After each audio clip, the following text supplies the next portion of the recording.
Le méningocoque, le Neisseria meningitidis, c'est une bactérie à coccygramme négatif en forme de diplocoque. Cette bactérie est responsable de la méningite, sepsis et septicémie et la CIVD, coagulation intravasculaire disséminée, sont causées par le méningocoque. C'est 3. Cette bactérie, elle est catalase positive, oxydase positive, parce qu'elle produit les deux enzymes catalase et oxydase. Elle pousse sur la gélose au chocolat. On ajoute le vancomycine et la nistacine dans cette gélose. La bactérie, elle peut fermenter le maltose.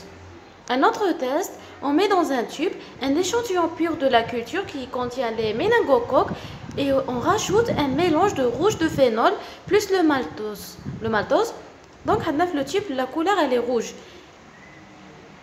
L'incubation, on fait une incubation à 36 degrés pendant 24 heures. Si la solution devient jaune, donc ça signe que la Neisseria meningitidis a fermenté les acides de maltose.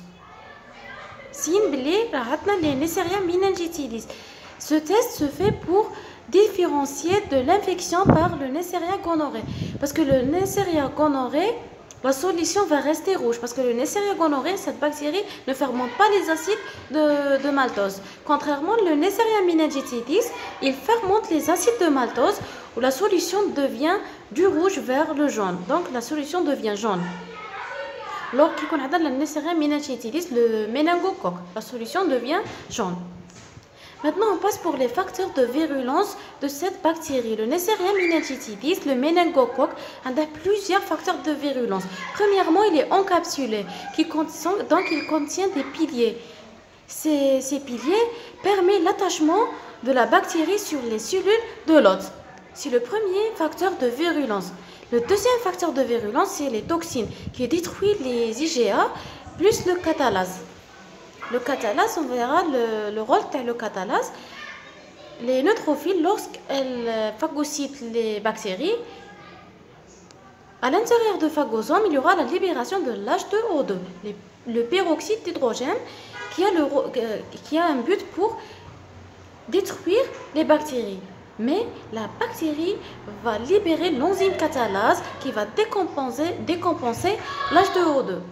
Grâce à cette catalase, cette bactérie va échapper à la destruction par les neutrophiles. Donc, c'est le deuxième facteur de virulence.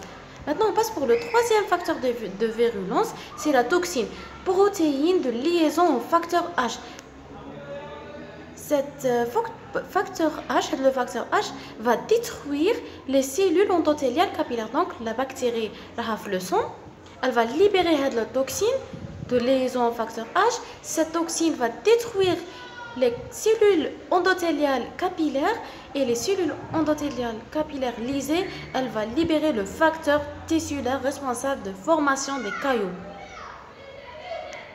Donc, les bactéries libèrent la toxine qui lise les cellules endothéliales, le sang, puis les cellules endothéliales vont libérer le facteur tissulaire. C'est après lisse des cellules endothéliales par le méningococcémie. Et le facteur tissulaire libéré par les cellules endothéliales, c'est lui responsable de la coagulation intravasculaire disséminée. Le processus de l'hémostase, on sait bien que ce processus de l'hémostase se fait qu'après une lésion de la paroi d'un vaisseau. Suite à une lésion de la paroi, il y aura une formation d'un caillou qui a un but pour arrêter le saignement. Lorsque cela se produit, donc le saignement arrête. Mais lors d'un CIVD, la coagulation intravasculaire disséminée, on a un excès de facteurs tissulaires. Et donc, beaucoup de caillots commencent à se former dans les vaisseaux qui vascularisent divers organes, conduisant à une ischémie de ces organes. Parce qu'il y a beaucoup de facteurs tissulaires, donc les caillots commencent à se former. Et ces caillots conduisent à une ischémie des organes. Donc le CIVD, c'est une coagulopathie de consommation. Pourquoi? Parce que tout cela consomme les plaquettes et les facteurs de coagulation. La formation des thromboses, ce thrombus consomme les plaquettes et les facteurs tissulaires. Donc en conséquence, le nombre des plaquettes va diminuer. Et lorsque le nombre des plaquettes diminue, on aura des signes hémorragique. Donc, une minime effraction, une minime lésion des parois, des vaisseaux, va entraîner des saignements parce qu'on a une diminution de nombre des plaquettes. Plus on a des signes en rapport avec la thrombose, signes d'ischémie et une défaillance d'organes. Maintenant, on passe pour le quatrième facteur de virulence. C'est l'antigène lipo-oligosaccharide, le LOS. Cet antigène entraîne une réponse immunitaire généralisée. Cette réponse immunitaire généralisée entraîne une septicémie. Les vaisseaux se dilatent et la pression artérielle va chuter, responsable d'un sepsis. Donc, les antigènes sont responsables d'une septicémie, une réponse immunitaire généralisée. Maintenant, on a fini par les facteurs de virulence. Comme on a dit, la capsule, il fait les piliers, les toxines qui permettent l'échappement à la destruction par les neutrophiles, la protéine H qui détruit les endothéliums capillaires responsables de la libération du facteur tissulaire, l'antigène lipo-oligosaccharidique responsable d'une septicémie et la chute de la pression artérielle. Maintenant pour la transmission des méningocoques, elle est directe par voie aérienne à partir des porteurs sains. Le méningocoque, c'est la bactérie cocci, c'est un saprophyte de rhinopharynx. Il vit dans le rhinopharynx. Le système immunitaire limite leur croissance et empêche la pénétration dans la circulation sanguine. Donc, il vit saprophyte de rhinopharynx parce que le système immunitaire a limité leur croissance. C'est le méningocoque. Mais le problème se pose chez le nourrisson, sujet âgé, les immunodéprimés infectés par le VIH, les diabétiques, les sujets qui consomment l'alcool et les sujets splénectomie, donc les aspléniques, les mandhomch la rate. Les méningites surviennent donc lorsque les bactéries se déplacent dans la circulation sanguine vers le cerveau. Donc, les méningites surviennent lorsque les bactéries se déplacent dans la circulation sanguine. Les bactéries, le méningocoque, dans le rhinopharynx, lorsqu'ils vont passer la circulation sanguine, par bactériémie, vont passer vers les méninges, on a une méningite. Le passage vers la circulation sanguine, il compte chez les sujets à risque. Comme on a dit, les nourrissons, sujets âgés, immunodéprimés, les diabétiques, les alcooliques et les sujets sans rate.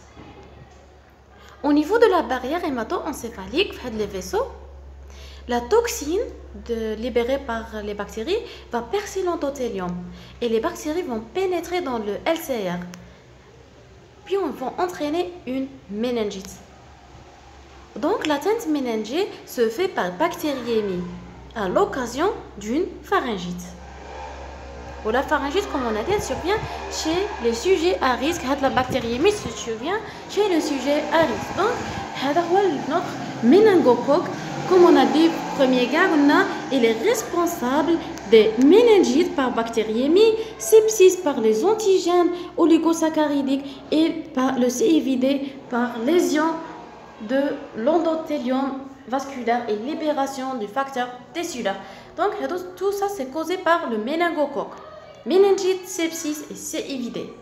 Méningite par le passage des méningocoques fleussons, le passage se fait le rhinopharynx, puis fleuson, puis vers les méninges. Le sepsis par les antigènes oligosaccharidiques et le CIVD par la destruction des cellules endothéliales qui libèrent le facteur tissulaire.